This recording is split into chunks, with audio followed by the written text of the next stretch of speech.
Bienvenue dans The Wave.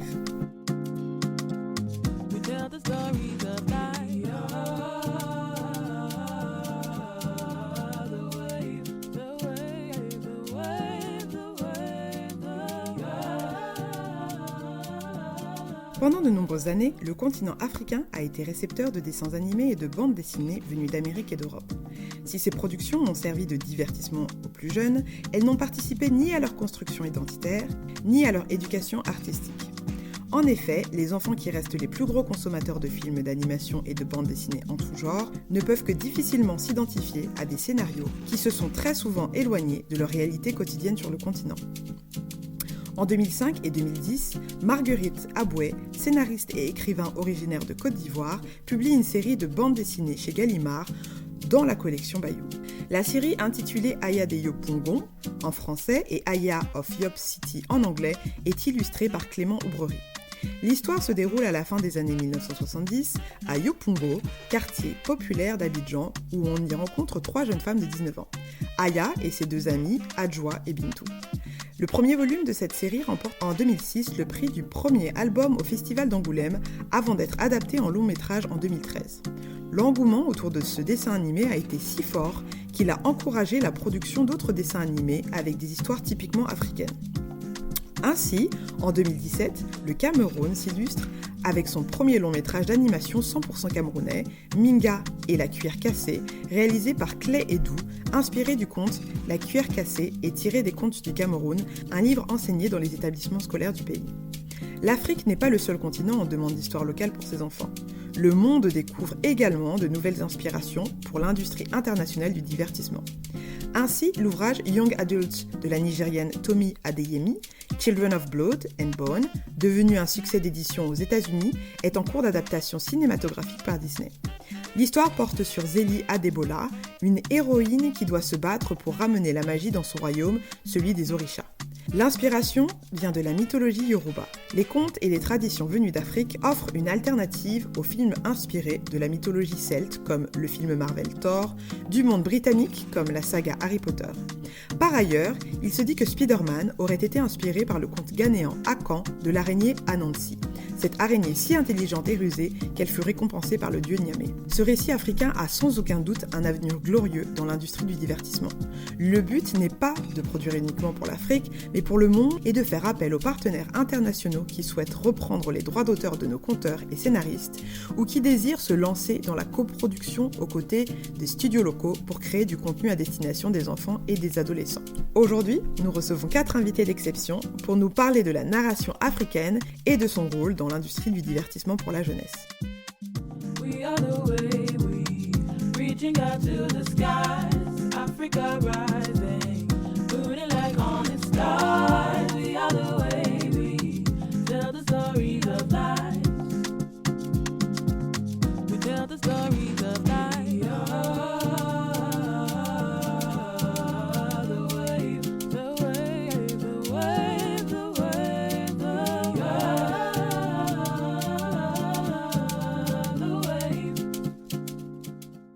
Bonjour à toutes, à tous et bienvenue sur cet épisode du podcast The Wave sur la littérature jeunesse africaine. Je suis Marie-Alix Zeputer, productrice audiovisuelle et philanthrope franco-camerounaise. Je suis aussi l'autrice du livre M ma fille M, un récit autobiographique paru aux éditions Ampelos et de Capitaine Eva, paru aux éditions Bayard Afrique. Aujourd'hui, je reçois 3 invités, 3 femmes qui s'illustrent chacune dans le monde de l'édition et de l'écriture pour les enfants et les adolescents. Laura Nsafou, vous êtes connue, reconnue et désormais, je dirais même, célébrée comme autrice de romans et de livres pour enfants. Vous avez notamment rédigé un album jeunesse à succès intitulé Comme un million de papillons noirs, aujourd'hui à son 11e tirage, du livre Le chemin de Jada et de La demeure d'un ciel, tous les 3 publiés aux éditions Camboucaris. Bientôt, votre roman fantastique Nos jours brûlés, qui porte sur l'histoire de Diba et sa fille Elikia, qui vont sillonner l'Afrique pour retrouver le soleil disparu en 2049, sera disponible à la rentrée littéraire 2021 aux éditions Albin Michel. Bienvenue Laura. Merci beaucoup. Laure Blédou, vous êtes franco-ivoirienne, éditrice à la tête de Bayard Afrique, en charge notamment du développement de 2 magazines jeunesse, Planète J'aime lire et le nouveau magazine pour les tout-petits, Mes premiers Planète J'aime lire. Vous êtes aussi l'une des fondatrices de TEDx en Côte d'Ivoire et de la Malle au livre au Mali. Vous partagez chaque semaine des idées de sorties culturelles et de lecture pour petits et grands dans l'émission panafricaine Avant-première produite par Hémisphère africain. Merci beaucoup pour l'accueil. Alors, mesdames, dans ce contexte épidémiologique international qui ne cesse de nous inviter à plus de résilience, comment avez-vous vécu chacune le confinement sur le plan professionnel ? Alors, moi, j'étais confinée à Bamako, qui est un pays où j'ai vécu de façon alternée avec la Côte d'Ivoire pour piloter donc, la maison d'édition, de presse et de création littéraire Bayard Afrique. Donc, comme tout le monde, dans une grande période d'incertitude, à la fois personnelle et professionnelle, mais aussi, je dirais, dans une période de foisonnement. D'abord, j'ai trouvé qu'à titre personnel, il y avait un vrai foisonnement des formes littéraires parce que ne serait-ce que par le nombre de mails qui, je pense, a doublé, triplé, multiplié par 10, que je considère parfois comme des vrais exercices d'écriture, on a eu de quoi faire, ainsi que pour les messages WhatsApp. Et puis, c'était une période où moi, en tant qu'éditrice jeunesse, en fait, il y avait un très, très, très grand appel de demande de soutien des parents à Bamako, à Abidjan, à Ouaga, à Dakar, les villes sur lesquelles je travaille. Comme partout, les écoles étaient fermées. Donc, les parents étaient en attente de conseils de lecture. Les enseignants aussi appréciaient d'avoir des conseils venant d'éditeurs pour avoir d'autres trucs et astuces pour faire lire à la maison. Donc, gros foisonnement pour nous. On a réalisé beaucoup de choses et beaucoup de créativité et d'innovation. Laura, autant pour moi. Alors, Laura, finalement, est-ce que la période de confinement, parce qu'on a quand même vu une actualité plutôt dense de votre côté, est-ce que vous diriez que ça a été un handicap ou un moment favorable finalement pour vous inspirer et écrire, Laura ? Un peu des deux, parce que c'est vrai que le confinement est arrivé au moment où je venais de sortir le chemin de Djada. Donc, impossibilité du coup de rencontrer les lecteurs et surtout les tout-petits par rapport à la question du colorisme, voir comment ce thème qui est quand même très tabou avait permis aux parents ou même aux familles, ou du moins au large lectorat de se l'approprier. Incapacité aussi à rencontrer les classes, voir comment ce thème pouvait être aussi abordé par les professeurs. Donc, il y avait de ce côté-là aussi pas mal de frustration et aussi, comme l'a très bien dit Laure, une grande incertitude sur l'avenir du livre, sur l'avenir même en tout cas de l'année littéraire qui devait s'annoncer. Donc, une fois passé un petit peu, je pense, cet état de choc qui était un peu mondial, j'ai vraiment profité aussi de ce confinement sur Paris pour me lancer en fait sur des choses nouvelles. C'est-à-dire que déjà, me tourner vers une ligne de romans, mais destinée à des ados, c'était nouveau pour moi. Aller dans du fantastique, encore plus.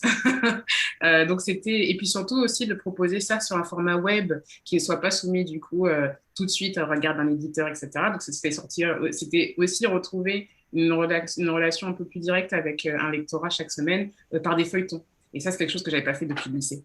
Donc, l'envie d'expérimenter était vraiment là. Et de tout ça est ressorti en fait le jour brûlé. Donc, finalement, ça a été en tout cas assez productif pour moi. Et aussi dans cette... je pense que l'allégorie qu'il y a dans Nos jours brûlés, de proposer un monde sans lumière, etc., sans horizon, finalement, d'avenir, c'était un petit peu le climat dans lequel s'est manifesté aussi pour beaucoup de monde le confinement, ne pas savoir de quoi demain serait fait, finalement. On va peut-être faire un retour un petit peu en arrière, notamment pour vous, Laura, avant de passer finalement à ce roman fantastique pour les, on va dire, les jeunes ados, on va dire ça, les ados et les grands, voilà, on va être un peu large. Voilà. On va revenir un peu à ce qui a pu être le déclic pour écrire pour les enfants, parce que à cette époque-là, vous êtes plutôt connus, notamment en raison de votre blog Mrs. Root, dans lequel vous partagez notamment des articles, des points de vue qui témoignent, s'il le fallait, de votre engagement d'afro-européenne féministe. Et donc, finalement, quel a été le déclic ? À quel moment vous vous dites « je vais écrire pour les enfants » ? Alors, c'est un déclic qui a été un peu poussé, je dirais. En fait, déjà, ça s'est quand même imposé à moi avec un regard critique.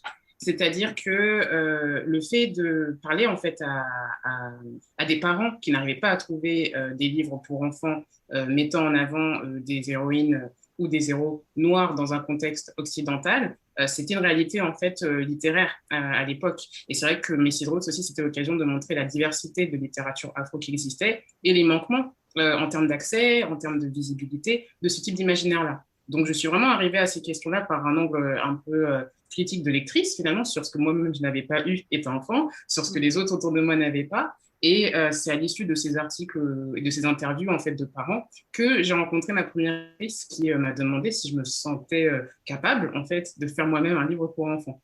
Et ça n'a pas du tout été instinctif, puisque même si j'écrivais depuis très longtemps, j'écrivais des romans plutôt destinés à, je dirais, à des adultes. Donc, il y avait aussi une question de comment on parle à hauteur d'enfants, avec quels mots et qu'est-ce qu'on peut dire aussi à des enfants. Puisqu'il y a quand même cette idée très française aussi qu'il y a des choses qui sont vraiment pour les adultes et qui sont trop dures maintenant pour les enfants. Moi, j'avais envie d'aborder justement une thématique un peu dure, donc voilà, des discriminations qu'on peut subir à l'école, mais de les apporter avec poésie et avec aussi la possibilité, à travers l'illustration, d'aborder subtilement en fait la responsabilité collective de comment en fait on a ces conversations-là entre parents dans la famille, mais avec les amis, mais aussi avec voilà l'entourage, etc. Donc c'est comme ça que j'y suis arrivée avec l'invitation déjà d'une maison d'édition indépendante qui avait cette volonté de proposer des livres diversifiés elle-même.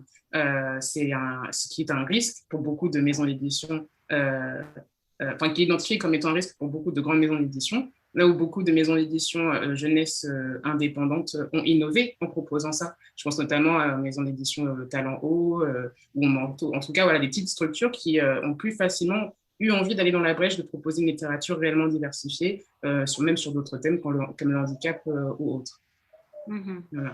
Donc, finalement, on va dire, c'est la rencontre entre, enfin, pas l'offre et la demande, mais presque. C'est finalement de se dire, il y avait un besoin, et puis il y a une maison d'édition qui vient vous chercher, mais vous auriez pu choisir de raconter des histoires qui parlent d'autres réalités.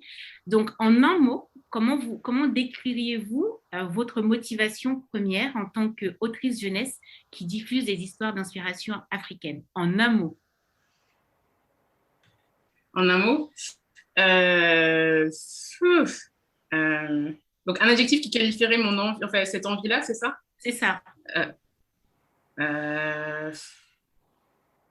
envie de dire envieuse, envieuse de transmettre, en fait. Envieuse de transmettre. Je sais que c'est pas un adjectif, mais on va rester sur envieuse, mais vraiment l'envie, en tout cas, de transmettre et de sensibiliser, vraiment. D'accord. Très, très bien. Très intéressant. Très, très intéressant choix de mots.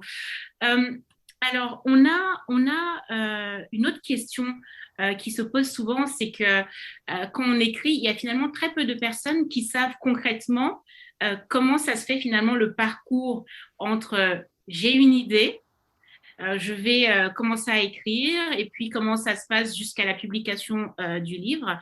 Donc, je sais par exemple que, notamment pour vous, Laura, ça n'a pas toujours été très facile pour trouver voilà, cette première maison d'édition en dehors de cette proposition que vous avez eue.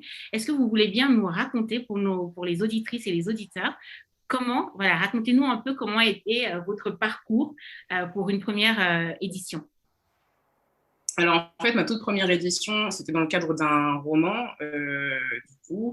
Et c'est vrai que pour avoir participé à pas mal de concours d'écriture quand j'étais plus jeune, non seulement le fait de ne pas être sélectionné, donc quand on n'est pas sélectionné, on n'a pas forcément de retour sur la qualité de notre texte ou sur ce qui peut être amélioré. Donc déjà, c'est déjà il y a cette incertitude sur est-ce que ce que je produis est bon ou pas. C'est difficile de se jauger. Mais en plus de ça, c'est vrai qu'il y avait quand même majoritairement toujours le même profil du gagnant, souvent un homme blanc de plus de 40 ans, parisien aussi. Donc, en plus, cette idée où j'avais l'impression de ne pas avoir le profil. Donc, pareil, c'était difficile pour moi de me dire, je vais écrire, je serai écrivaine un jour, etc., de me projeter. Donc, c'est finalement le fait d'avoir des bêta-lectrices et d'écrire sur le net aussi, pas mal de fiction, qui m'a familiarisée avec le fait d'avoir une audience. Mine de rien, je pense qu'aujourd'hui, on oublie aussi que les blogs ou en tout cas tout ce public qui est présent sur Internet est une première audience, même si ce n'est pas en librairie, etc., etc. Donc, c'est ça qui m'a beaucoup pas mal aidé et qui m'a amené en fait, des personnes qui m'ont dit « Tu devrais quand même tenter de proposer ton manuscrit, donc le manuscrit en l'occurrence, à une maison d'édition. Tu devrais essayer, même si elle est petite, même si c'est pas un grand nom, etc., etc., etc. Parce que c'est ça aussi, c'est que quand on ne connaît pas l'édition, on voit un peu les grands noms et on connaît pas, et on ne sait pas forcément comment fouiller et trouver à qui s'adresser. Donc finalement, je me suis adressée encore une fois à une maison d'édition indépendante qui cherchait de nouveaux auteurs et qui voulait proposer de nouveaux imaginaires et qui a publié ce titre-là à main nue. Le problème encore, c'est que la viabilité de ces maisons indépendantes est très compliquée puisque, voilà, au bout de, je pense, 2 ans, cette maison d'édition indépendante a dû fermer. C'est ce qui s'est passé aussi pour Billy Bock, la première maison d'édition qui a pris Papillon Noir. Donc, même si on a des maisons d'édition indépendantes petites qui survivent, ce n'est pas le cas de toutes et ce n'est pas souvent fréquent. Donc, la difficulté s'est renforcée avec notamment la deuxième réédition de Papillon Noir, qui était là où on visait en fait une grosse structure qui puisse non seulement le distribuer et le diffuser plus largement, donc jusqu'au Dom-Tom notamment, mais aussi au Canada, en Belgique ou même en Afrique francophone, et de trouver une maison d'édition qui accepte de l'avoir dans son catalogue. Sauf que vous arrivez avec un livre déjà tout fait, avec déjà une illustration fixe, voilà, il n'y a pas de modification possible. Donc, vous demandez finalement à la maison d'édition d'adopter un livre qui est déjà fait. Ça, déjà, c'était très dur. Et puis, évidemment, une fois, même si vous avez les chiffres, etc., et c'est ce que j'ai découvert, il y a quand même aussi une réalité dans le monde d'édition, c'est que quand on propose des personnages noirs dans un imaginaire, il y a cette crainte que ce ne soit pas universel. Beaucoup d'éditeurs m'ont dit que pour eux, mon livre était communautariste parce que j'étais une femme noire qui avait écrit avec une héroïne noire comme personnage principal, autour du cheveu, donc pour eux c'était encore plus fermé, et finalement on comprend finalement qu'il y a un impensé où l'universel est forcément traduit par des personnages blancs. Donc il y a toute une éducation à faire finalement auprès des éditeurs pour leur dire mais non, en fait l'universel c'est que de proposer des personnages d'une diversité infinie pour que ce ne soit plus une question. Surtout que les enfants ne se posent pas la question de se dire « Ah, en fait, elle est marron, donc je ne peux pas, m'identifier. » Pas du tout, justement, les enfants disent « Ah, elle est marron, point. » Et puis ils disent l'histoire, et si l'histoire leur plaît, ils s'identifient, et voilà, il y a une adoption qui est faite. Donc cette barrière, non seulement elle se situe au niveau de l'industrie même, mais elle empêche finalement à beaucoup d'enfants d'avoir accès à certains imaginaires à cause de préjugés en fait, qui sont encore très prégnants. Mm-hmm. On a la chance d'avoir une éditrice avec nous aujourd'hui. Donc, Laure, quel est votre retour sur cette question, notamment de la sélection finalement des manuscrits? Comment ça se passe? Est-ce qu'il faut avoir un réseau ou est-ce qu'on peut simplement vous écrire avec une histoire et voilà, finalement, comment s'effectuent finalement les choix de manuscrits dans l'expérience que vous pouvez avoir?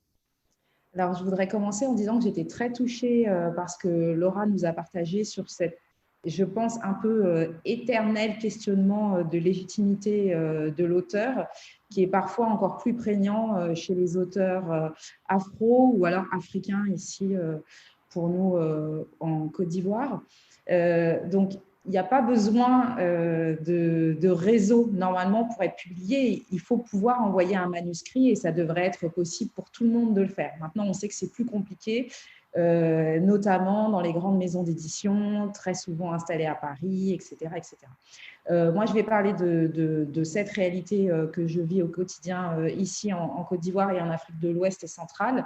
Nous, on reçoit des manuscrits de tout type d'auteurs, y compris des primo-écrivains, que ce soit la première fois qu'ils écrivent pour la jeunesse ou bien la première fois qu'ils écrivent tout court, j'ai envie de dire, ou en tout cas qu'ils osent envoyer un manuscrit. Et une fois que ce manuscrit est envoyé, nous, on fait systématiquement des retours et j'ai envie de dire un peu argumentés. Laura, alors c'est peut-être aussi parce que on est encore petit, mais j'espère, moi en tout cas en tant que directrice éditoriale, que c'est quelque chose qu'on pourra toujours continuer à faire parce que c'est ce qui permet aussi de faire grandir les auteurs et de développer de plus en plus de talents. Si on n'envoie pas de retour et si on ne fait pas de critique, en fait, l'auteur, il va peut-être représenter 1000 fois le même texte ou alors 1000 fois le même type de texte sans savoir quels sont les axes sur lesquels il pourrait progresser. Donc voilà, donc pas besoin normalement de réseau, tout simplement envoyer un manuscrit. Nous, en tout cas, dans le cadre de Bayard Afrique, on publie des histoires dans un magazine et on travaille aussi maintenant à des histoires éditées sous un format de livre. Et après, un travail d'édition classique avec l'accompagnement de l'auteur. Je voudrais préciser une petite spécificité que nous, on a essayé de développer chez Bayard Afrique, justement pour s'adapter aux propositions qu'on recevait ici. Nous, en fait, on propose aussi aux personnes qui veulent écrire de nous envoyer des pitchs. Donc, il y a aussi la possibilité de nous envoyer 10 lignes, j'ai envie de dire, de résumé de l'intrigue, en très gros, les grandes étapes du schéma narratif, l'élément perturbateur, le contexte, etc., plus la trajectoire des personnages et ou leur bible littéraire. On explique toutes ces notions-là aux auteurs avec qui on discute. Comme ça, un auteur qui serait effrayé, voilà, pour sortir tout à coup une grande copie de plusieurs dizaines de pages, etc. Et bien là, il ne l'est pas. Et nous, ça permet déjà de voir un petit peu où se situent les freins et les faiblesses de l'histoire. Parfois, vraiment, dès le pitch, on s'en rend compte. Et avec ces simples retours-là, la première copie qu'on reçoit est déjà bien meilleure et l'auteur se sent beaucoup plus à l'aise. Donc voilà, je voulais juste dire que nous, c'était aussi quelque chose qu'on travaillait ça. Je tenais juste à préciser que le conseil que donne Laure est hyper précieux parce que typiquement, le fait de proposer une fiche, moi, je l'ai appris au bout de peut-être du 3e manuscrit que j'ai publié finalement. C'est le fait de savoir qu'on n'a pas à écrire, parce qu'on donne beaucoup de soi finalement qu'on propose aussi en imaginaire. Donc, on est tenté d'envoyer les 200 pages où on se dit c'est génial et en fait, on aurait pu s'éviter un petit peu un refus un peu douloureux en ayant déjà proposé un résumé et en ayant eu des discussions parce que les refus aussi construisent énormément. C'est très près. Donc, je trouve ça génial déjà que Laure et donc son équipe proposent ça parce que c'est aussi des informations qu'on apprend sur le tard et parfois souvent très, très, très tard. Je rebondis sur un propos que Laura tenait tout à l'heure sur finalement l'importance aussi pour les primo-autrices ou auteurs d'avoir déjà eu un public. Ça a été le cas notamment pour une autrice camerounaise, Emily Boom, qui a publié en fait son premier livre, je pense qu'il s'intitulait Le clan des femmes, notamment à la suite justement de la publication de textes sur un blog, et c'est comme ça que ça a généré aussi la naissance finalement de formaliser ce talent finalement. Et ma question pour Laure, d'un point de vue de l'éditrice, est-ce qu'il y a une incidence quand vous recevez le manuscrit ou le pitch d'une personne qui a déjà une certaine audience ou pas? C'est-à-dire, je prends très simplement une personne qui a je ne sais trop combien de followers. Est-ce que ça a une incidence sur votre envie de publier ou pas?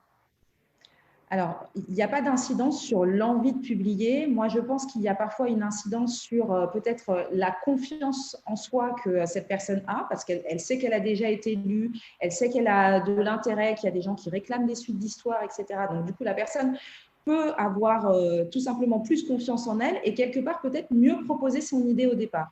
Mais après, en termes de qualité de texte, non, il y a des gens qui nous proposent un premier manuscrit qu'ils ont gardé dans leur tiroir pendant des années et qu'ils n'ont jamais osé montrer à personne, parfois même pas à leurs propres enfants. Et le manuscrit est très intéressant et on travaille à partir de ça. Et puis d'autres qui ont déjà publié, d'ailleurs qui parfois ont déjà publié et ont été édités. Et le manuscrit nécessite encore, selon notre point de vue, pas mal de travail. Donc, non, pour moi, pas d'incidence sur le texte, mais plutôt peut-être, comme j'insiste, Marie-Alix, sur la confiance pour présenter le texte, peut-être. Merci pour ce retour qui, je suis sûre, intéressera plusieurs personnes. Donc, on reste sur le sujet de la littérature jeunesse. Alors, on parle du succès phénoménal de Comme un million de papillons noirs. Avant ça, nous avons eu Aya de Yopougon, une série de bandes dessinées écrite par Marguerite Tabouret, illustrée par Clément Aubréry, qui a été éditée de 2005 à 2010 par Gallimard. Et d'ailleurs, la série a fait l'objet d'une adaptation en long métrage en 2013. Donc, pensez-vous aujourd'hui que, Laura, la question s'adresse à vous d'abord, pensez-vous aujourd'hui que les maisons d'édition qui ont une dimension internationale sont de plus en plus intéressées par la littérature jeunesse africaine? Et si oui, selon vous, quelles en seraient les raisons?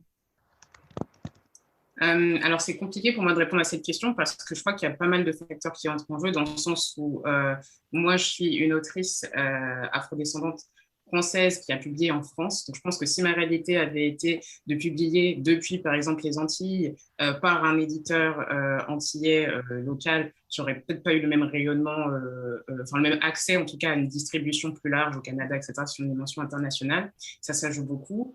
Je pense aussi qu'il y a aussi une édition africaine anglophone qui est différente encore de ce qu'on trouve côté francophone, puisque des auteurs comme Chimamanda Adichie Ngozi écrivaient déjà au Nigeria, mais justement ont été propulsés parce qu'elles ont publié aux États-Unis ou en Angleterre, etc. Donc il y a pas mal de choses qui rentrent en jeu sur l'accès de la littérature afro et africaine à une scène internationale et de voir quels textes finalement aussi ont accès à cette scène-là. Donc oui, je pense qu'il y a toujours un intérêt. Maintenant, c'est de savoir aussi comment cet intérêt a accès du coup justement à ces canaux de diffusion et aussi quels imaginaires sont encouragés. Là, je pense que depuis quelques années, on a, voilà, avec le travail de Temi Adeyemi, cette proposition de fantastique, de futurisme, mais aussi aussi de réalisme, mais qui questionne d'autres thèmes propres à la diaspora. On a la possibilité de montrer des vers qui sortent un peu des tropes très coloniaux que l'on connaît. On a la possibilité aussi de proposer des imaginaires qui ne sont pas dans la grille un peu commerciale de certains éditeurs, c'est-à-dire on peut parler d'autre chose que la ségrégation raciale, que l'esclavage, voilà, ou parfois aussi où on n'est pas forcément soumis à un agenda très américain. Moi, ça m'est arrivé aussi qu'on me commande des textes de littérature sur les violences policières, par exemple. Parce que justement, il y a eu des succès équivoques en fait, côté anglophone. Donc, je pense qu'il y a un intérêt qui se développe pour autre chose, justement, et en fait, faire une diversité réelle en fait, d'imaginaire, qui ne soit pas celle que l'on connaît déjà.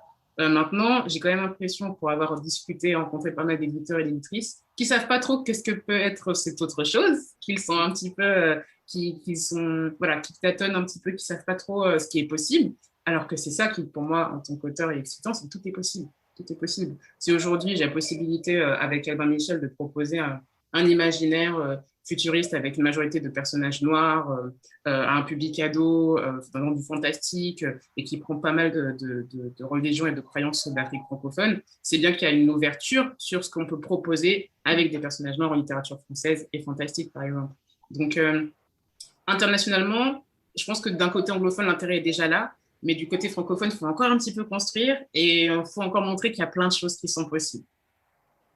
Tout à fait. Et Laure, pour le coup, racontez-nous un peu votre aventure avec l'ouverture des bureaux de Bayard à Abidjan et notamment aussi les difficultés auxquelles vous pouvez faire face, vous, en tant qu'éditrice, à la recherche de talents d'écriture et aussi comment se passent les négociations de contrats. Un grand sujet, les négociations de contrats auxquelles je continue à être formée au jour le jour. Alors, je rebondis sur le premier point de la création de la filiale qui, selon moi aussi, est une forme de démonstration de l'intérêt des éditeurs internationaux pour des écrits issus des Suds de façon générale. Donc, j'ai effectivement monté la filiale Bayard Afrique en Côte d'Ivoire. Donc, comme souvent dans le cadre de business développement, j'ai commencé moi dans mon salon. C'est peut-être moins joli que ceux qui ont commencé dans leur garage, mais c'est à peu près la même réalité. Donc, seule ici à Abidjan. Et donc, assez rapidement, effectivement, j'ai eu à faire ce travail de sourcing d'auteurs et d'illustrateurs. Avec moi, ce que j'ai vécu, une petite problématique sur le fait que ici, en tout cas en Côte d'Ivoire et au Mali, pour les deux pays que je connais le mieux, beaucoup d'auteurs s'auto-éditent en fait. Il y a beaucoup d'auto-édition parce que voilà, c'est le meilleur moyen finalement de sortir son histoire. Et donc, il y a pas mal d'auteurs quand même qui ont assez peu l'habitude du travail d'éditing. Et la littérature jeunesse, de façon générale, je pense, mais bien sûr, le point de vue de Laura sera très intéressant. Il y a quand même beaucoup de gens qui pensent que c'est juste écrire plus simplement des phrases peut-être plus courtes, avec du vocabulaire plus simple, et que ça y est, that's it, c'est fait, quoi. Je veux dire, il y a un vrai travail à faire pour pouvoir sortir plein de formes littéraires jeunesse de qualité. Et donc, moi, ça a été vraiment mon premier point. Et quand je parle de la qualité, je voudrais parler à la fois de la qualité éditoriale, mais aussi de la qualité de l'objet. parce qu'on a parlé de nos attentes de lectrice. Laura, moi, j'ai vécu les mêmes. Quand j'étais petite, j'aurais voulu avoir plus d'histoires dans lesquelles je puisse me retrouver. Mais j'ai aussi maintenant des attentes en tant que maman. J'ai 3 enfants et je n'ai pas envie que mes enfants, en fait, trouvent que l'édition soit africaine, soit en tout cas qui représente des Noirs, soit celle qui n'est pas jolie, en fait, qui est mal imprimée, le papier n'est pas top, la couverture n'est pas extraordinaire, voire même parfois c'est un peu de travers. Donc ça, pour moi, il y avait cette double quête, qualité éditoriale et qualité de production et d'objets, qui était très importante. Donc tout ça fait partie des difficultés finalement que j'ai rencontrées. Donc pouvoir mettre en place vraiment un travail d'editing avec des auteurs, ça se fait finalement facilement, c'est juste qu'au début, les gens n'étaient pas habitués ici. Et puis, sourcer des bons prestataires pour pouvoir imprimer localement. Moi, mes livres, c'est sous forme de magazine. Il y a des livres qui sont en préparation, c'est imprimé en Côte d'Ivoire. On peut trouver des imprimeurs de qualité. Simplement, en fonction des volumes, on n'est pas sur des tarifs peut-être aussi intéressants qu'on pourrait trouver dans des pays du sud de l'Europe ou évidemment en Chine ou au Liban ou en Tunisie, parce qu'ici, il y a beaucoup de gens qui impriment aussi au Moyen-Orient. Donc voilà sur les challenges. Oui, alors je vais juste laisser voilà, la Laura et Laure, je vais m'en sortir. Je laisse quand même Laura rebondir sur cette question finalement de l'écriture pour les enfants. Et juste, Marie-Alix, moi je précise que du coup, je n'ai pas pu répondre à la question contrat qui me paraît quand même aussi importante, donc tu pourras relancer après. Bien sûr. Oui, donc c'est effectivement vrai, sur la question d'écrire à hauteur d'enfant. Il y a effectivement cette image dans l'imaginaire collectif, en fait, qu'il suffit juste d'utiliser des mots un peu mignons que les enfants connaissent, etc. Or, c'est tout un travail d'amener l'enfant dans la réflexion que nous, on veut distiller en tant qu'adulte, en fait. Il y a un travail aussi d'autonomie, c'est-à-dire ne pas non plus, je pense, trop prendre l'enfant par la main. Je ne sais pas si Laure sera d'accord sur ce point-là, mais laisser aussi l'enfant acteur en fait de réflexion et pas tout lui donner, je pense, directement, en fait, trop facilement. Faire en sorte que ça reste divertissant et surtout en fait que ce soit comment dire, que ce soit même dans la structure des phrases, on ne s'adresse pas à un enfant de 8 ans comme on s'adresse à un enfant de 10 ou 11, par exemple. La manière aussi dont le texte va marcher avec l'illustration, ça, c'est extrêmement, extrêmement compliqué en tant qu'auteur. Et c'est quelque chose aussi qu'on découvre quand on travaille avec un illustrateur, en fait. La manière dont j'écrivais des romans avant de me tourner vers du livre jeunesse, c'était moi, seule, avec mon texte. Là, quand on m'a dit qu'il fallait que j'enlève des choses de mon texte parce que l'illustration allait le dire elle-même, du moins que l'illustratrice allait le dire à travers les images par elle-même, c'était difficile. C'était difficile de se dire du coup qu'il faut lâcher prise parce qu'en fait, l'illustration a aussi quelque chose à raconter. Donc, c'est très subtil, c'est extrêmement subtil et je pense que c'est le fait je pense que j'étais beaucoup plus à l'aise pour Le Chemin de Jada ou même Fadia et le Chant de la Rivière avec l'illustration parce que je concevais mon texte en sachant qu'il y aurait des choses qui seraient dites par l'illustration. Et je rebondis aussi sur le fait que l'objet livre joue beaucoup. On se souvient d'un beau livre. Ça aussi, c'est très important de noter. J'ai un livre où justement il y a une famille kenyane et j'ai cette image vraiment de la famille qui prend de déjeuner dans la cuisine, donc rien d'extravagant. Mais le livre et l'illustration étaient tellement belles et le livre était tellement d'une qualité magnifique que jusqu'à aujourd'hui, à mes 30 ans, je l'ai encore en fait. Donc l'objet livre joue beaucoup. Voilà. Merci pour ce retour. Donc, nous accueillons Swadi. Bonjour Swadi Martin. Swadi Martin, vous êtes entrepreneur franco-ivoirienne. Vous êtes connue notamment pour avoir fondé la marque africaine de luxe Iswara. Cependant, nous vous recevons aujourd'hui parce que vous avez choisi de vous lancer il y a très peu de temps dans l'écriture d'ouvrages pour enfants, parmi lesquels nous pouvons citer How the Land of Sorrow Became the Land of Joy, qui signifie en français comment la terre du chagrin est devenue la terre de joie, mais aussi la série Malaika and the Angel. Bienvenue Swadi. Merci Marie-Alix. Alors, comment ça s'est passé le confinement et cette période finalement, je dirais, depuis février 2020 Est-ce que vous diriez que ça a été un handicap pour vous d'un point de vue de vie d'autrice ou un moment favorable pour vous inspirer et écrire? En fait, le confinement a été une vraie bénédiction parce que j'écris des livres depuis que je suis enfant moi-même, mais j'avais jamais publié. J'ai commencé à écrire très très jeune. Quand j'avais déjà 5 ans, je commençais à écrire les premières histoires. C'était mon premier livre à l'âge de 6-7 ans. Et je n'ai jamais vraiment pu me consacrer à l'édition ou publication de mes livres. Notamment avec une carrière corporate très chargée, ensuite vie d'entrepreneur. Je continue à écrire, mais je n'avais pas vraiment le temps j'allais dire, de révéler mes livres de la manière dont je voulais les révéler.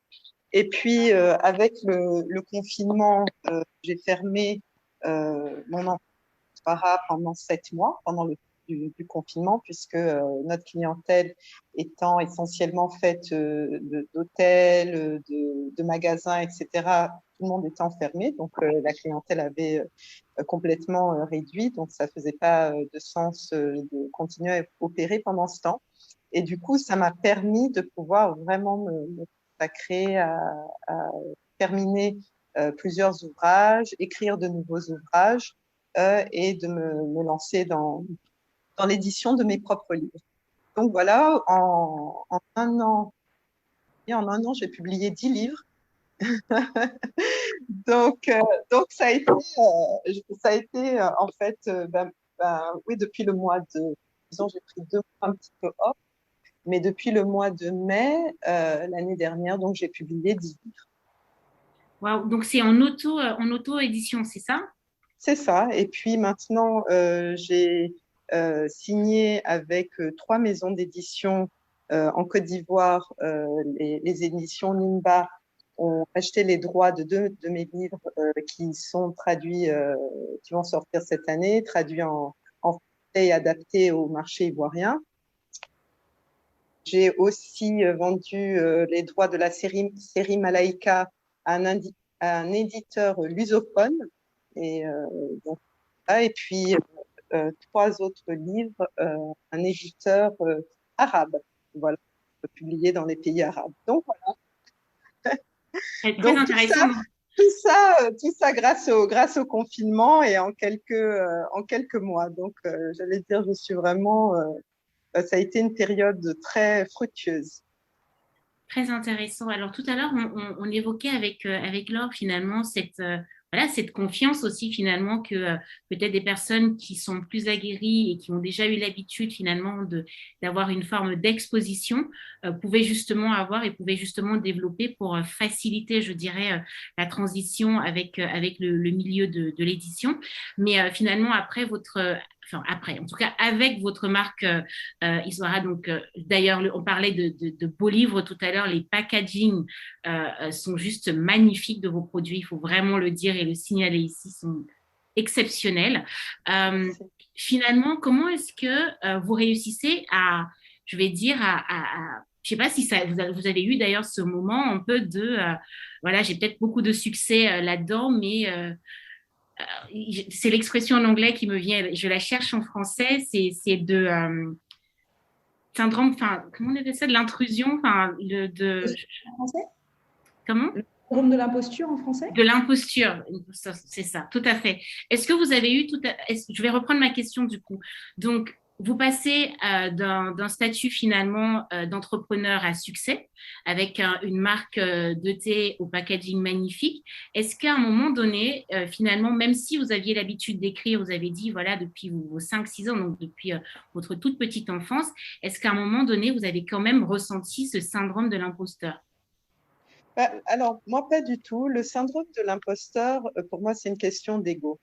En fait, on se sent imposteur parce qu'on a des attentes par rapport à ce qui doit être fait. Moi, que ce soit Iswara ou que ce soit ma maison d'édition que j'ai appelée Loving Kindness Boma ou les autres activités que je fais, j'ai vraiment aucune attente par rapport à ce que ça doit devenir, être. Je vois tout ce que je fais comme une contribution, ma contribution. Le syndrome de l'imposteur, moi, pour moi, c'est vraiment une question d'ego. Je crois qu'on se dit, est-ce que je suis une bonne écrivain? Est-ce que je vais être légitime? Pour moi, ça veut dire qu'on a des attentes par rapport à on a des attentes par rapport aux résultats. Et moi, je ne me pose pas du tout la question de est-ce que je suis une bonne écrivain? Je viens d'une famille d'écrivains où, je dirais, il y a des écrivains très sérieux, dont mon père. Et tout le monde écrit.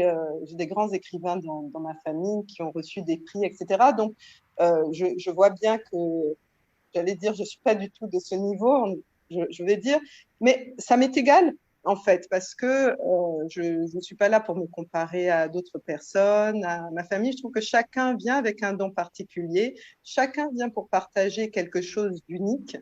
Et ce qui est important, c'est de partager ce qu'on a à l'intérieur de soi. Et pour moi, c'est vraiment ce que je fais en écrivant mes livres, en les publiant. Je partage ce qu'il y a à l'intérieur de moi et si ça résonne avec une personne, je suis contente. Si ça résonne avec 10, je suis aussi contente. Et si ça résonne avec 1000, c'est la même joie.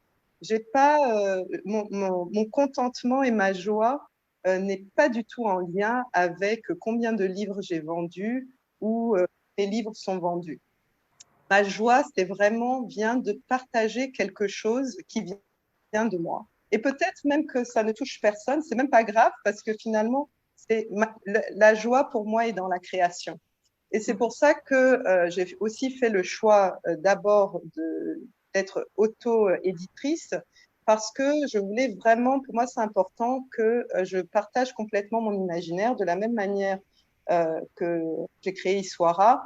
Je trouve, j'ai pas d'attente à ce que d'autres m'aident à réaliser moi mon imaginaire. Donc j'ai une vision très claire de mes livres, des illustrations, de la manière dont je veux partager mes livres.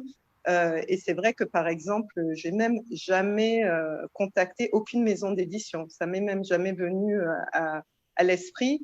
Parce que pour moi, mon destin n'est pas j'allais dire, entre les mains d'autres. et le sort de mes livres ne doit pas être entre les mains de quiconque, en fait. Donc, c'est une démarche qui est assez intéressante parce que maintenant que mes livres sont publiés, et j'allais dire, en fait, finalement, les gens manquent un peu d'imagination quand on parle de littérature diverse, surtout pour les enfants. Des fois, il faut leur montrer ce qui est possible. Et là, je trouve assez intéressant que, en fait, la question même de la couleur de mes personnages ou comme ça même n'est jamais venue parce que finalement, voilà, aujourd'hui, mes livres vont être traduits en arabe. Il n'y a jamais eu de questionnement même sur la couleur des personnages. C'était juste que les livres sont beaux, les illustrations sont très belles. De la même manière, si vous avez eu l'occasion de regarder mon site web des livres, j'apporte la même qualité à mes livres que j'apporte à Iswara. Donc, ce sont des très beaux produits. Et c'est vrai que c'est ce qui attire les gens tout de suite, c'est de dire waouh, ce sont des très beaux livres. Et du coup, on a envie de les publier. D'où plus de maisons d'édition qui sont intéressées à publier, traduire, etc. mes livres. Donc, moi, c'est toujours un peu cette approche, c'est de plutôt essayer de changer l'imaginaire des gens en leur montrant ce qui est possible. C'est une chose de dire, par exemple, je peux créer une marque de thé de luxe africaine et les gens ne peuvent pas forcément imaginer à quoi ça ressemble, que de le faire et une fois que les gens voient, se disent « Ah, ok, maintenant je comprends ». Et c'est la même chose pour les livres. Et je pense que d'une manière générale, pour nous, les Africains et personnes de couleur, c'est important en fait de briser nous-mêmes les plafonds de verre en fait, pour montrer ce qui est possible et pas forcément d'attendre des autres qui nous brisent le plafond pour nous. Excellent. Ça me permet d'ailleurs de faire une bonne transition pour une question que j'avais pour Laura.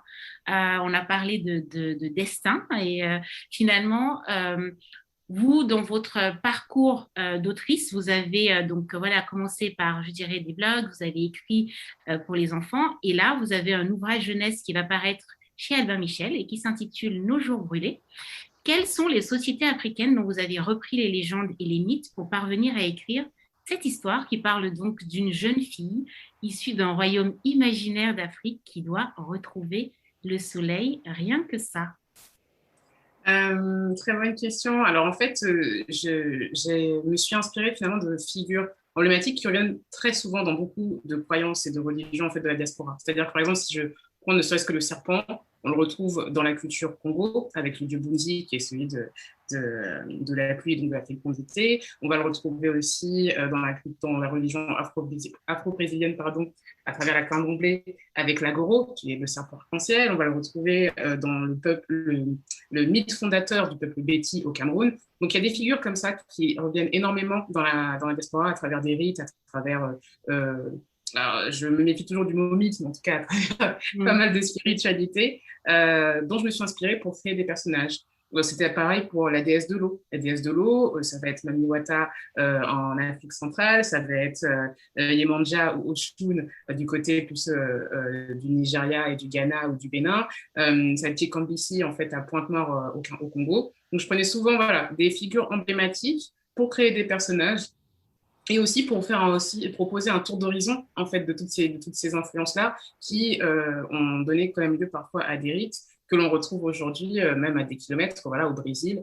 On va avoir des rites au Brésil et des manières de célébrer qui sont identiques à la manière dont certaines fêtes sont célébrées au Bénin ou en Guinée, et vraiment peut-être au nombre de coris près, et ce malgré l'esclavage, malgré la colonisation, etc. Donc la force de transmission aussi de ces figures-là est extrêmement forte. Et ça, c'est quelque chose qui me fascinait énormément pour cet univers.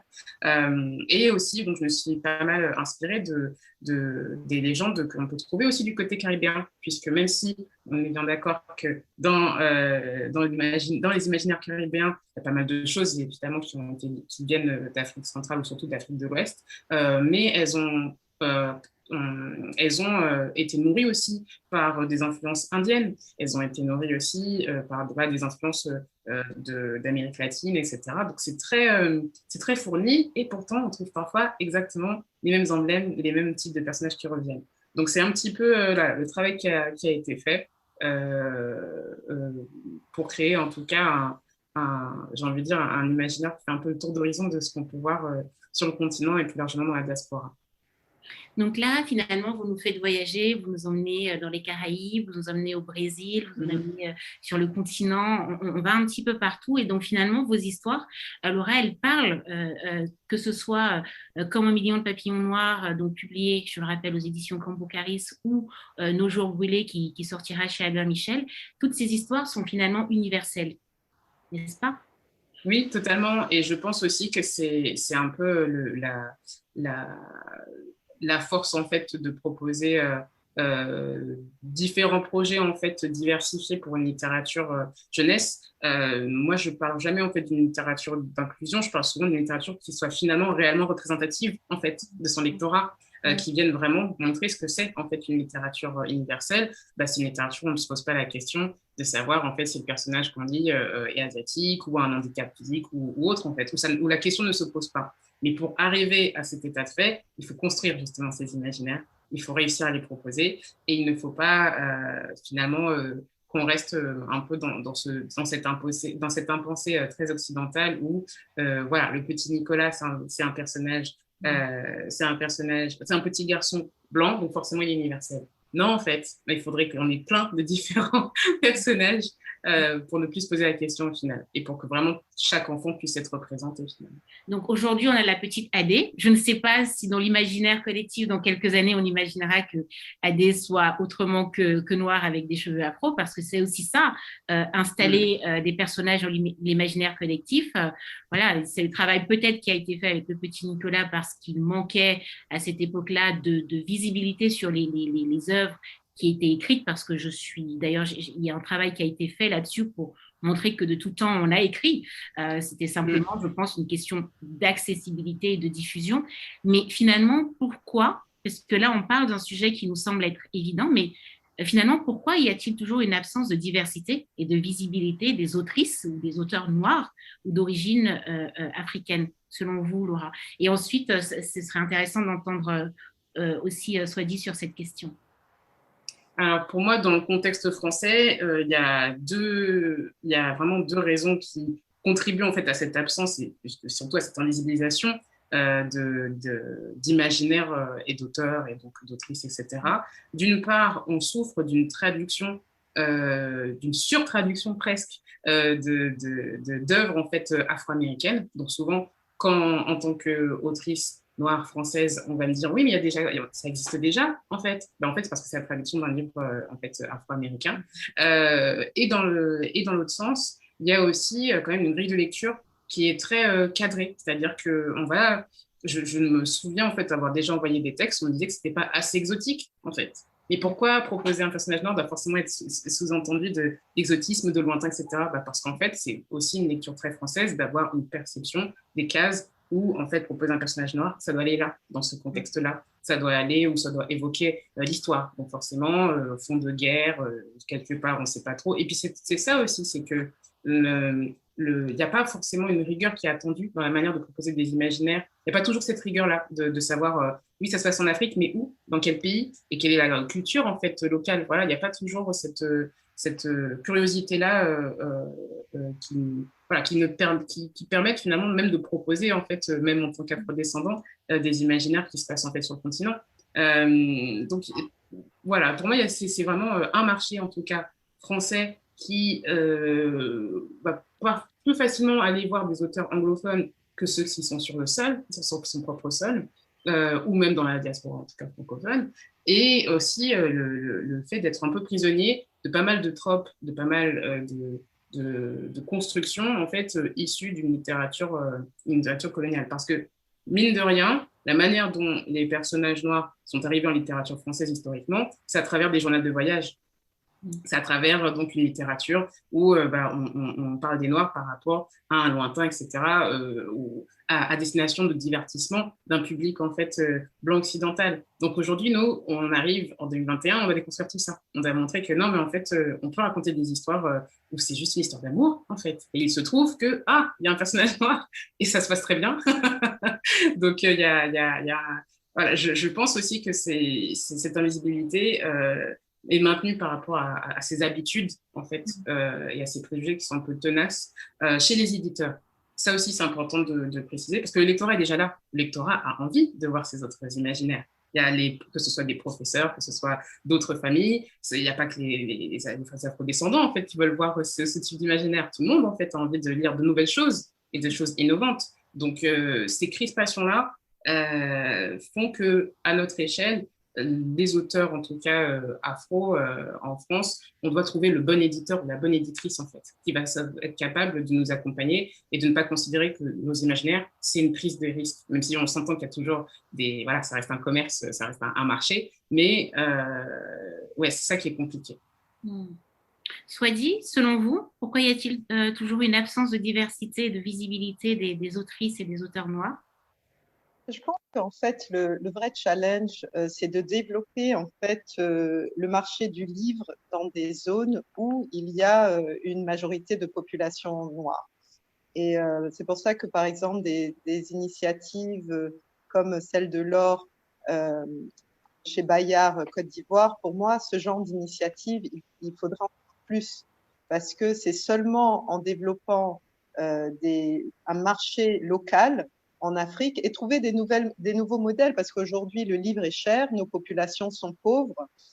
Il va falloir trouver des manières innovantes et des nouveaux modèles économiques pour pouvoir promouvoir en fait le marché du livre en Afrique, par exemple.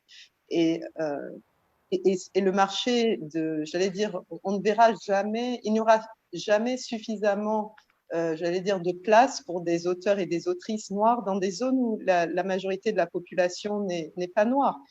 Certains, il y aura quelques-uns qui auront du succès, mais pour la majorité des auteurs et des autrices, surtout quand on voit qu'en Afrique, il y a une telle créativité, vraiment le futur est de créer un marché local. Donc j'espère qu'on verra de plus en plus de maisons d'édition internationales et locales se développer sur le continent africain, des nouveaux modèles.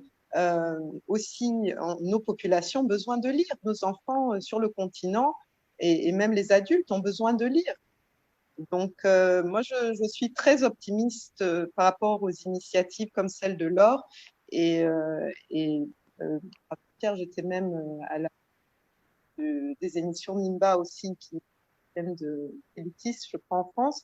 Et je m'assure aussi d'acheter des livres qui viennent de ces éditeurs locaux parce qu'il faut qu'on puisse les soutenir. Sinon, on ne les achète pas et qu'on préfère acheter d'autres, même sur le marché local, ces startups qui sont en fait, même si elles sont issues de grosses boîtes, il faut qu'on puisse montrer qu'il y a un marché local. Donc, c'est à nous aussi, Africains, de les soutenir. Et à l'étranger, j'espère aussi que, par exemple, les livres qui seront publiés par Bayard Côte d'Ivoire pourront être accessibles sur l'Internet à d'autres régions, parce qu'on a aussi toute la diaspora qui pourrait aussi soutenir ces éditeurs locaux. C'est à nous de le faire. Et c'est le seul moyen vraiment de voir un vrai espace pour les auteurs et les autrices noirs. Merci Swadi. Donc ça, c'est une question qui va s'adresser directement à notre éditrice là, du panel. Donc là, on évoque le besoin de création de maisons d'édition, voilà, avec l'idée qu'il faudrait qu'elles soient plus nombreuses et notamment dédiées à la création de contenu pour les enfants, que ce soit de la bande dessinée ou autre. Et donc ça, c'est la première question. Est-ce qu'il y a un besoin d'avoir plus de maisons d'édition locales? Ou alors déjà, il y a des maisons d'édition qui existent et il faut les soutenir. Et la deuxième question que moi, je voulais poser, c'est, on l'a évoqué rapidement avec Swadi qui parle de cette question de l'accessibilité des livres pour les personnes de la diaspora, notamment par le canal d'Internet. Mais il y a aussi finalement, et en fait, ça sous-tend la question de la distribution. Donc, on en parle très peu, mais finalement, est-ce que la vraie question n'est pas aussi quand on évoque en fait finalement le parcours du livre, de l'idée jusqu'à sa création, il y a aussi la question de sa diffusion. Laure, qu'est-ce que vous pouvez nous en dire, s'il vous plaît? Alors, très très large sujet, je rebondis sur les 3 points. Je considère effectivement que c'est maintenant qu'on est en train de véritablement structurer un peu le marché du livre, en tout cas vraiment pour l'Afrique francophone, parce que peut-être que Swadi pourra nous partager d'autres exemples avec son expérience sud-africaine, mais côté ouest africain et Afrique centrale, on est en train de structurer le marché du livre en ce moment, j'ai envie de dire, avec des auteurs qui ont besoin eux-mêmes de mieux connaître leurs droits et ce qui doit être fait pour publier leurs textes, des éditeurs qui sont en train d'essayer aussi d'avoir ne serait-ce qu'un meilleur rapport avec les prestataires pour pouvoir refuser, par exemple, la marchandise si elle a été mal imprimée, renvoyer pour faire réimprimer. Donc, c'est vraiment maintenant que les choses se structurent. Moi, je pense qu'il y a aussi un problème un petit peu de proposition au départ de manuscrits jeunesse. Je rebondis sur la question que posait Marie-Alix, que vous posiez tout à l'heure sur pourquoi il y a assez peu de littérature jeunesse africaine. Il y a aussi assez peu d'auteurs encore ici qui écrivent pour les enfants parce que ce n'est pas très considéré. Vous savez, si on prend un exemple très simple, c'est comme quand on compare avec le milieu des enseignants. Quand vous êtes instituteur en maternelle, vous n'êtes pas considéré comme un professeur de lycée et pas comme un professeur universitaire. Et bien, c'est la même chose pour les écrivains. Quand vous écrivez pour les grands et que vous pouvez postuler dans les grands concours, le Goncourt, etc., vous pouvez être un grand écrivain. Et quand vous écrivez pour les petits, on ne s'intéresse pas trop à ce que vous faites, on considère que c'est facile. Donc, moi, je lance aussi un appel aux auteurs. Intéressez-vous aux enfants, aidez-nous à construire leur imaginaire et voilà, donc proposer des textes jeunesse. Et donc, les maisons d'édition, qu'elles soient internationales ou locales ici, doivent aussi publier plus pour les enfants. C'est vraiment crucial. On a abordé le point de la distribution et des nouveaux modèles, Swadi l'a aussi évoqué. Je voudrais rebondir là-dessus avec 2 exemples. Sur la question de la distribution, un des enjeux sur lesquels moi je travaille avec Bayard Afrique et on est quelques-uns à essayer de le faire maintenant, mais nous on a commencé il y a à peu près 5 ou 6 ans. L'idée, c'est aussi de faire sortir le livre des librairies. Si vos livres ne sont vendus que dans des librairies, vous touchez un public qui déjà se sent concerné par le fait d'ouvrir la porte d'une librairie. Et ça, ce n'est pas tout le monde. Donc, ici en Côte d'Ivoire, au Cameroun, au Mali, vous avez le système des librairies par terre. Donc, au feu, au poteau, etc., on peut vendre des livres. On peut vendre des livres dans des supermarchés. il n'y a pas à en rougir. On peut vendre des livres dans des stations essence. Ça nous permet de toucher d'autres publics. Donc, il y a ce point-là sur le côté de la distribution. Et puis après, on ne pourra peut-être pas y consacrer trop de temps, mais il y a aussi les questions des formes littéraires. Il y a plusieurs façons d'écrire des histoires. Écrire des histoires, ça peut être publié dans un livre, mais ça peut être aussi écrire un conte qui va être conté de différentes manières. Il y a aussi le biais du digital qui nous permet de porter différemment les histoires. Nous, toutes nos histoires en fait, qu'on publie dans nos magazines Planète J'aime lire, elles sont aussi enregistrées par des comédiens ici en Côte d'Ivoire, dans un studio en Côte d'Ivoire, et elles sont diffusées gracieusement sur Internet justement pour aussi toucher un plus grand nombre. Parfois, on n'a pas forcément les sous, la possibilité d'acheter des livres régulièrement, mais comme souvent, quand même, beaucoup de gens rechargent leur téléphone pour avoir de la data et Internet, ils peuvent écouter les histoires ou les faire écouter à leurs enfants. Donc, effectivement, la question de la diffusion, Marie-Alix, elle est cruciale pour porter le livre au plus grand nombre. Et pour aller jusqu'au bout de cette discussion, là, moi, je reviens d'une mission à Bouaké. Donc, Bouaké, c'est la deuxième ville de la Côte d'Ivoire, mais je pense que c'est valable dans plein d'environnements. Il n'y a pas que permettre aux livres d'être accessibles dans la capitale ou la capitale économique, en fait. Dans nos environnements, il y a aussi la problématique de comment je fais pour acheter un livre de qualité qui vient de sortir quand j'habite à Korogo en Côte d'Ivoire ou quand j'habite à Ségou au Mali, etc. Donc, sur la question de l'accessibilité, il y a beaucoup d'enjeux, y compris des prix, soit dit, l'a un petit peu évoqué. Les volumes aident, donc plus on peut imprimer en grand volume et plus on peut vendre le livre moins cher à l'unité. Mais ce n'est pas toujours facile de partir tout de suite sur des gros volumes. Merci Laure pour ces explications nécessaires. J'ai une question pour Swadi, parce qu'on a parlé des différentes langues dans lesquelles vont être publiées, en tout cas republier vos ouvrages. Donc, on a parlé de l'arabe, nous avons parlé du portugais, nous avons parlé du français, ce qui signifie que voilà, vos textes ont été écrits à l'origine en anglais. Donc, comment ces premières publications ont-elles été accueillies par les enfants dans le monde anglophone, Swati? Alors, en fait, moi, je suis dans une niche très particulière. Donc, qui aujourd'hui, je pense d'ailleurs que je dois être une des seules autrices au monde à écrire ce type de livre. Donc, ça a été bien accueilli par les enfants, peu importe, j'allais dire, leur origine, parce qu'en fait, moi, je me focalise sur des livres de développement socio-émotionnel avec des enfants qui représentent, disons, la diversité du monde. Donc, tous mes personnages sont noirs, mais mes histoires évoluent dans un monde, en fait, où il y a de la diversité. Donc, aujourd'hui, il y a... je crois pas que... Je suis pas... je n'ai même... pas vraiment vu d'auteurs qui sont spécialisés juste dans ce créneau, parce que où on trouve des livres de yoga pour enfants, donc ça c'est assez courant, où on trouve des livres religieux pour enfants, mais des livres en fait qui sont à l'intersection de tout, du développement socio-émotionnel, du yoga, de la spiritualité, avec une diversité de personnages et des personnages noirs. Ça n'existe aujourd'hui pratiquement pas. En tout cas, je n'ai pas encore rencontré de livres qui sont dans cette niche, disons.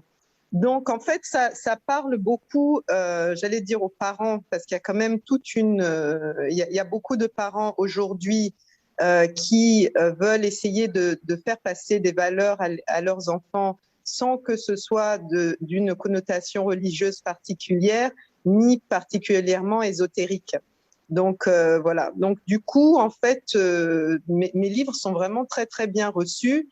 Et je dois dire que j'ai même plus de gens blancs qui achètent mes livres que de noirs, ce qui est assez surprenant, parce qu'il y a beaucoup finalement de parents qui sont, j'allais dire, pas alternatifs, mais il y a beaucoup de parents qui sont des citoyens du monde et qui sont ouverts, surtout une nouvelle génération de parents qui ne sont pas tellement de la vieille école Ils vivent dans des environnements, surtout dans des grandes villes, que ce soit à New York, à LA, où j'ai beaucoup de gens dans les grandes villes des États-Unis qui achètent mes livres.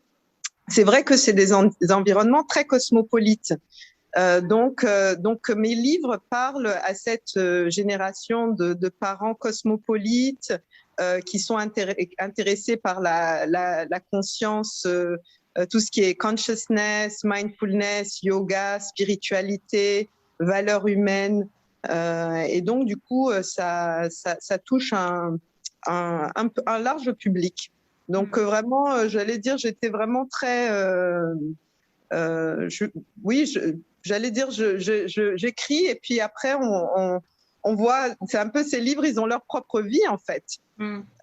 Donc, c'est assez intéressant de voir la vie que les livres ont. J'ai des maîtresses d'école blanches qui ont acheté aux États-Unis plusieurs de mes livres pour toute la classe, qui les lisent en classe, des professeurs de yoga blancs qui utilisent mes livres pour leurs cours de yoga. Donc, du coup, en fait, je trouve que il y a beaucoup de gens qui se retrouvent dans le monde qui est décrit finalement dans mes histoires, qui est aussi le monde dans lequel moi je me retrouve et le monde dans lequel en fait j'évolue et je vis, un monde qui est fait de diversité, où les gens sont plutôt connectés par leur humanité que par les boîtes dans lesquelles ils sont enfermés en fait. Alors peut-être qu'il s'agit moins, d'alternatif que d'universel, mais on dira que c'est une question pour un autre jour. Je voudrais simplement revenir sur le point qui concerne la diversité. Donc, j'introduisais la question en abordant le point sur la langue, parce que finalement, le sujet dont on n'a pas parlé, en fait, pour le moment, c'était justement cette question de l'accessibilité, finalement, de ces livres écrits par les Noirs, les Afro-descendants, dans des langues qui finalement sont très éloignées des langues, on veut dire, culturellement installées dans les pays sur le continent. Donc, il y a, je pense, une langue qui disparaît tous les 15 jours dans le monde. Et donc, ça ne concerne pas uniquement l'Afrique, mais ça concerne aussi l'Afrique. Et on sait qu'une langue qui disparaît, ce ne sont pas seulement des textes qui disparaissent, ce sont des pans entiers de la culture. Et autant on parlait de l'accessibilité des livres pour des populations qui vivent à Korogo, dans le nord de la Côte d'Ivoire, ou à Bouaké, autant il y a aussi peut-être cette question de l'accessibilité de nos livres, finalement, dans des langues locales parlées ancestralement. Donc, je ne sais pas laquelle voudrait commencer sur cette question. Je veux bien répondre à cette question parce que je ne l'ai pas mentionné, mais ma série Malaika va être traduite dans 3 langues que je ne connais même pas moi, qui sont le Makua, le Sena et le Shangana, qui sont des langues du nord, du centre et du sud du Mozambique. Donc, et pour les livres en langue traditionnelle africaine, ce que j'ai fait, c'est que j'ai pratiquement réduit mes droits d'auteur à nul. Voilà, parce que en fait, ce que je voulais, c'est que les livres soient accessibles, surtout pour, si les livres sont traduits dans des langues plutôt locales et pour des zones, disons, un peu plus pauvres. Pour moi, c'est important que le livre soit en rapport avec disons le coût de la vie, mais surtout les capacités d'achat des populations. Donc, je pense que aussi, ce qui aide, c'est que c'est vrai que comme moi, j'ai pas énormément d'attentes, disons que je suis pas dans une démarche où je me dis qu'il faut que je vende 1 million de livres, que j'ai tant de revenus pour mes livres. Je suis vraiment dans une démarche où je veux vraiment faire passer un message et que j'ai confiance que les livres, les livres, ce qui doit arriver. Donc, j'allais dire qu'il y a aussi un petit peu un travail avec les éditeurs de dire, même en Afrique du Sud, je suis en conversation aussi avec un éditeur pour dire, pour l'anglais, on sait que en général, le pouvoir d'achat des personnes est un peu plus élevé, donc on fait quelque chose de plus traditionnel. Mais pour les langues locales, faisons un autre type de contrat qui est plutôt qui est en lien avec le pouvoir d'achat des populations plus pauvres. Comme ça, on peut vraiment s'assurer que les livres peuvent toucher ces populations. Voilà. Merci, mais c'est super important et très intéressant d'entendre et de savoir qu'il y a donc des traductions qui sont prévues dans des langues locales au Mozambique. Je pense qu'on pourrait faire une émission dédiée aux revenus des auteurs parce que franchement, ce serait un sujet à part. Donc, il est vrai que certainement le fait aussi d'avoir une activité, j'ai envie de dire, d'entrepreneur à temps complet par ailleurs permet plus facilement pour vous, soit dit, d'aborder les choses de cette façon, ce qui n'est sans doute pas le cas pour tous les auteurs, mais ça ne va pas être l'objet de notre échange aujourd'hui parce que j'aimerais beaucoup entendre Laura et Laure sur la question de l'accessibilité finalement des livres en langue locale.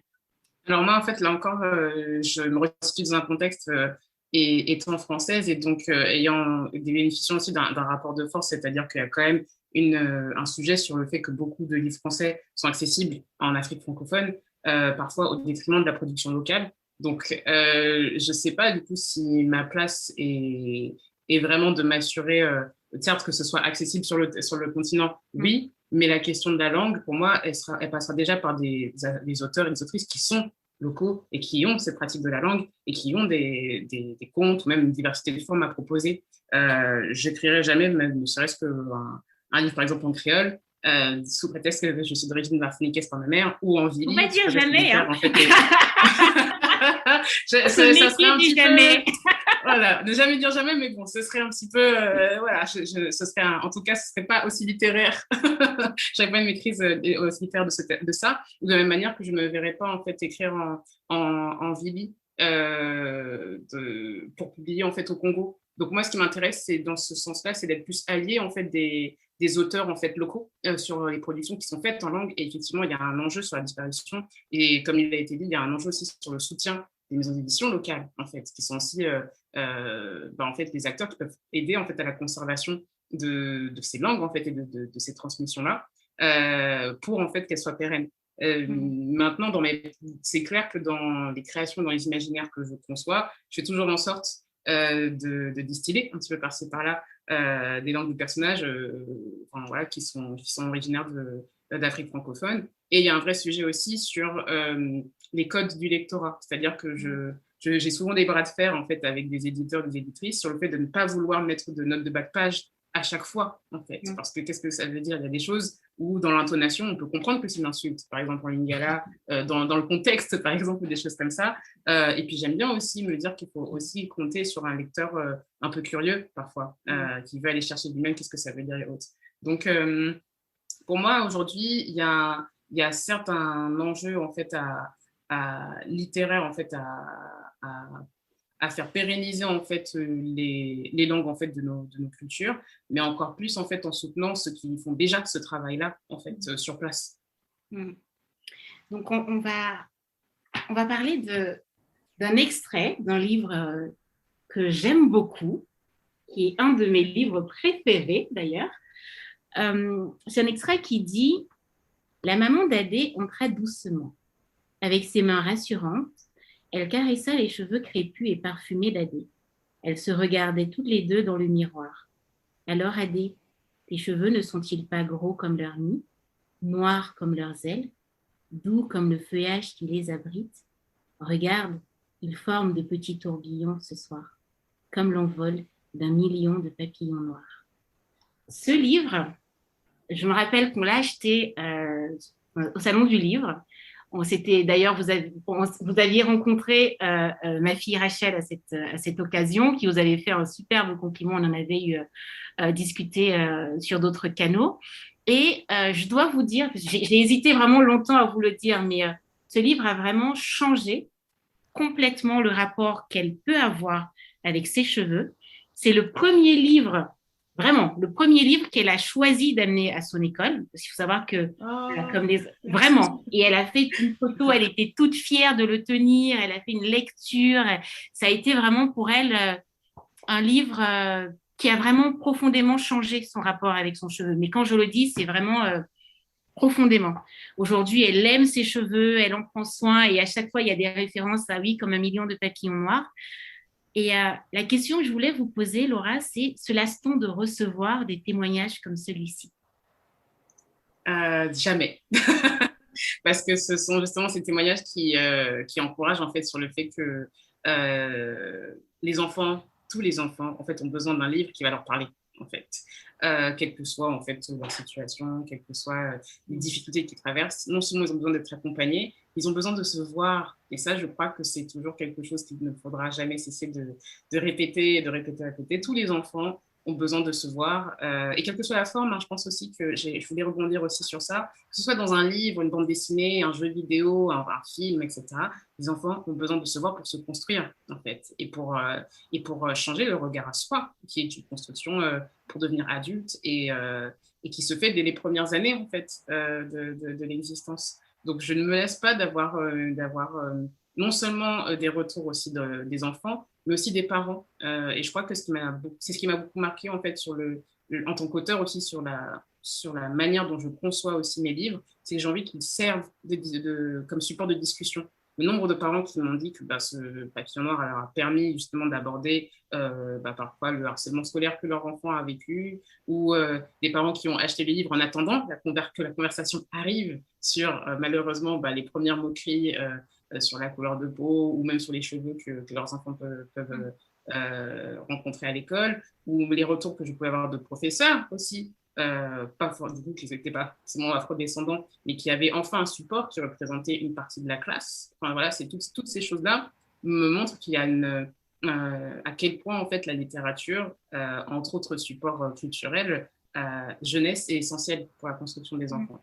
Et qu'on a besoin de beaucoup, beaucoup, beaucoup, beaucoup d'auteurs et d'autrices pour l'investir. Et je pense que c'est pour ça que je trouve ça aussi intéressant ce que Laure souligné tout à l'heure, c'est qu'il faut défendre aussi la nécessité de ces supports jeunesse. Ce n'est pas parce que c'est pour les enfants que c'est facile.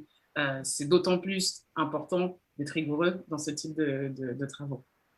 Tout à fait. En tout cas, merci, je suis très touchée. Non, mais elle a laissé son afro, hein. C'est-à-dire que ça a changé sa vie, vraiment. Swadi, vous avez écrit et publié une dizaine d'ouvrages pour enfants en un an. C'est phénoménal. Quel est le message que vous souhaitez transmettre aux enfants qui lisent vos histoires? Le message, c'est vraiment que les enfants et même les adultes, hein, parce que finalement, les parents lisent aussi les histoires aux enfants, donc c'est un message pour toute la famille. C'est vraiment de dire qu'on a à l'intérieur de nous toutes les ressources pour faire face aux difficultés de la vie, que ce soit des difficultés émotionnelles ou des challenges autres que la vie peut apporter. Donc, c'est vraiment ce message. On a tout à l'intérieur de nous. Ah, c'est beau. C'est beau. Et donc, on arrive à la fin de notre conversation. Donc, il y aura encore 2 petites questions pour chacune de vous. Donc, je commencerai peut-être par vous, Laure, cette fois. Quels sont les ouvrages qui vous ont marqué lorsque vous étiez une toute petite fille? Moi, j'étais un rat de bibliothèque et quand j'étais petite fille, je lisais beaucoup de magazines, donc la boucle est un peu bouclée. Je pense que comme beaucoup de personnes, en tout cas en France, j'ai été abonnée à J'aime lire, à Astrapi et ça a nourri en fait mon goût de la lecture. Donc, je suis très heureuse aujourd'hui de pouvoir déployer ça sur le continent. Après, il y a des auteurs intemporels. Moi, j'ai lu Roald Dahl quand j'étais petite. Charlie et la chocolaterie, je pense que c'était parmi mes romans préférés. Et ma fille le lit aussi. Voilà, ça a aussi nourri mes goûts de lectrice, mon sens critique, mon ouverture au monde. Mais je dois dire que quand j'étais petite, donc par petite, je considère école primaire et maternelle, j'ai quelques souvenirs. J'ai eu peu accès, voire pas accès du tout, à des livres dans lesquels on pouvait trouver des enfants noirs et encore moins des livres d'auteurs ou d'autrices africains.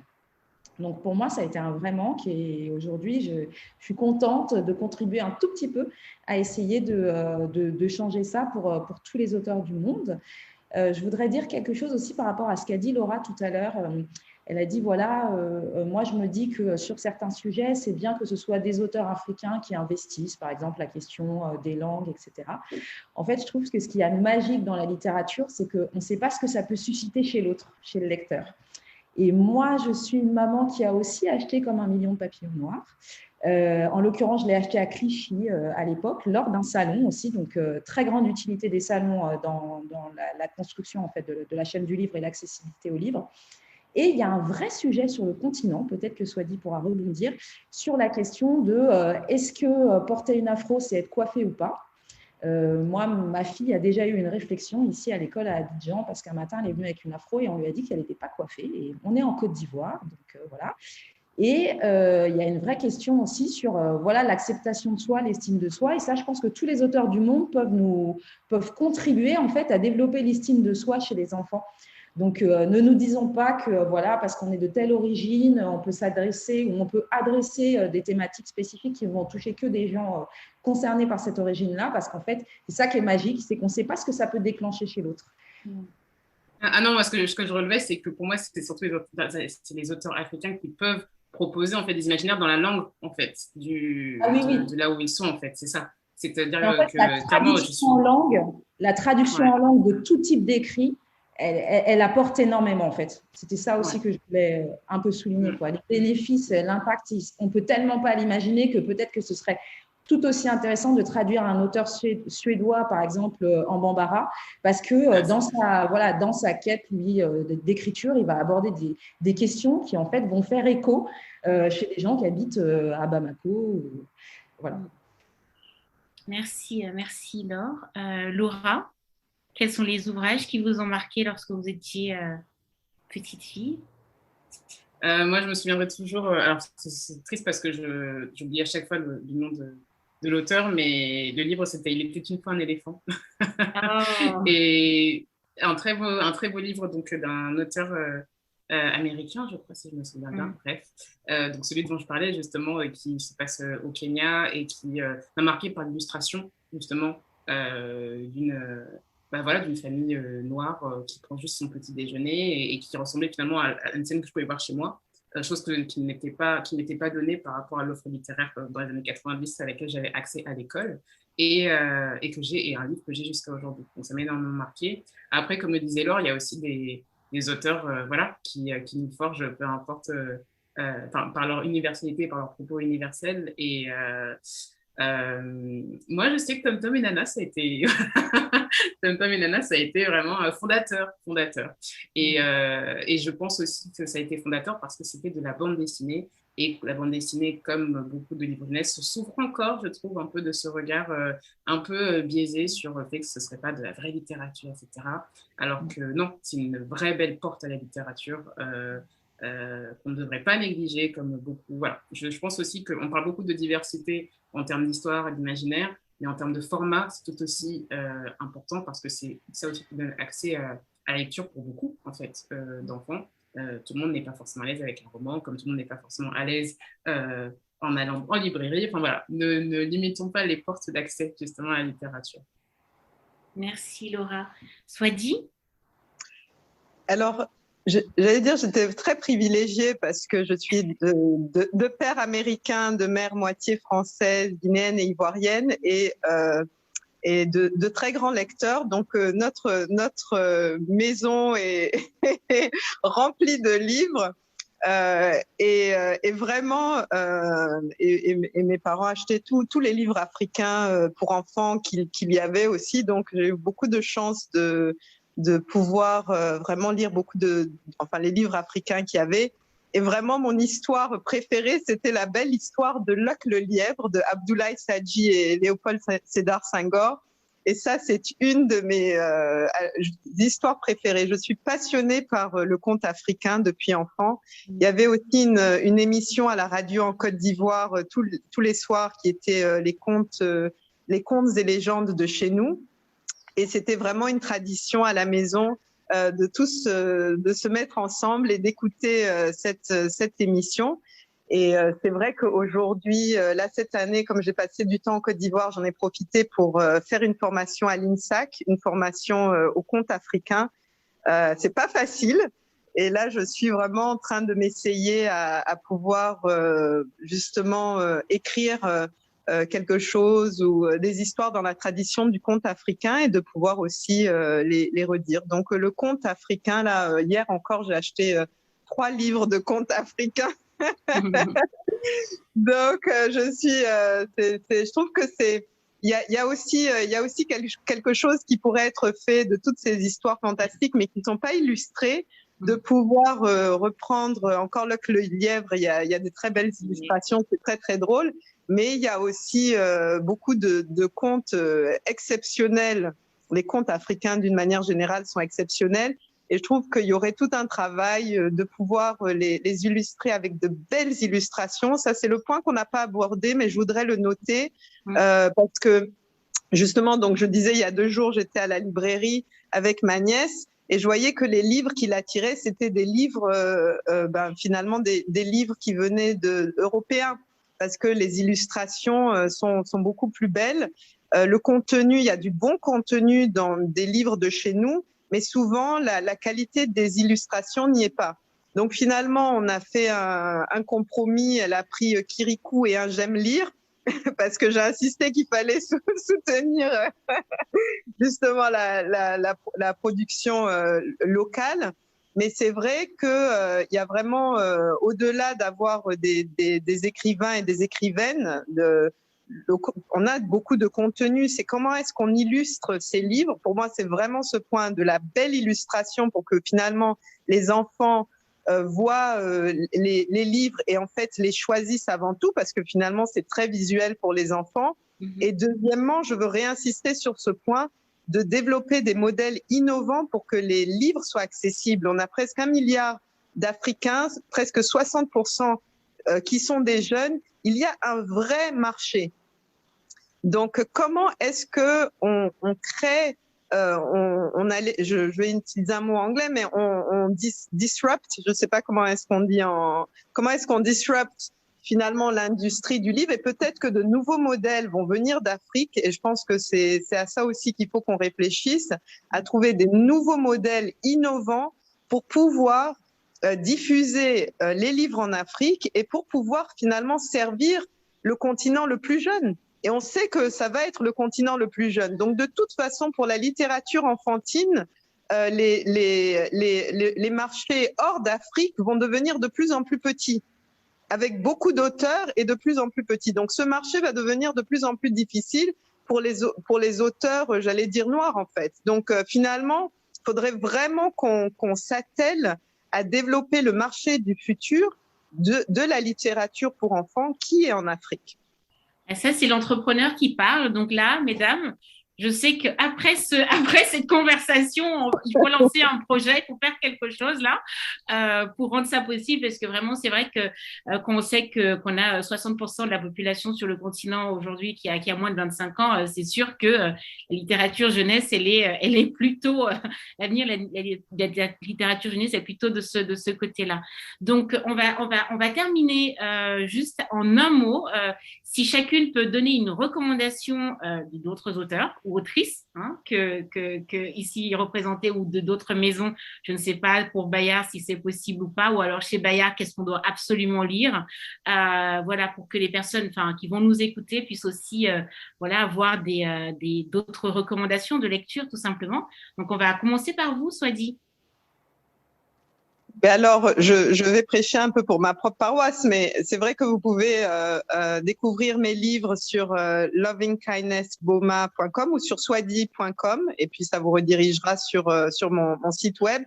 Mais je vais inviter aussi les auditeurs à redécouvrir le conte africain et toutes les belles histoires africaines, et de demander, demander aux librairies à chaque fois qu'on va acheter un livre ou qu'on est à une bibliothèque, parce que finalement le consommateur est vraiment l'influenceur et c'est à nous de faire la demande de ces livres. Et puis pour les éditeurs, Laure, j'imagine que votre maison, la maison mère d'édition, participe au festival de livres pour enfants à Bologne. Il faut insister pour que dans ces grands festivals de livres pour enfants, qu'il y ait une place qui soit mise à l'Afrique. Et bon, là, moi, c'est dès que je suis invitée, là, j'étais invitée à un premier festival et sur place déjà, j'allais dire mon travail quelque part, c'est de se dire c'est pas normal que je sois la seule noire. Et on m'a invitée pour un autre festival et j'ai proposé de participer à la curation au choix d'auteurs pour qu'on puisse amener plus d'auteurs noirs. Et j'ai eu aussi l'occasion de rencontrer la directrice du festival du livre de Bologne et nous sommes en discussion pour que l'année prochaine il y ait un pavillon Afrique. Donc voilà. Donc n'hésitez pas aussi à me contacter parce que c'est important que quand nous on a accès à des plateformes, qu'on soit pas les seuls à en finalement bénéficier et qu'on puisse les ouvrir à toute notre communauté pour pouvoir mettre en avant j'allais dire la créativité, le génie finalement de nos frères et sœurs en fait. Merci, merci Swadi. Donc Laure, une recommandation vraiment en un mot? Alors, je vais recommander Akissi, si on doit recommander en un seul mot. C'est de la BD écrite par Marguerite Aboué, publiée chez Gallimard. C'est vrai que nous, on en reprend un épisode chaque mois dans Planète J'aime lire. Et là, on est vraiment sur les questions de l'universalité. Une petite fille intrépide au fin fond de Yopougon et qui se vend jusqu'au Japon. Elle est géniale, Akissi. Géniale. Franchement, elle est vraiment top. Et je voudrais dire aussi quand même juste qu'on n'a pas beaucoup parlé des différences d'âge.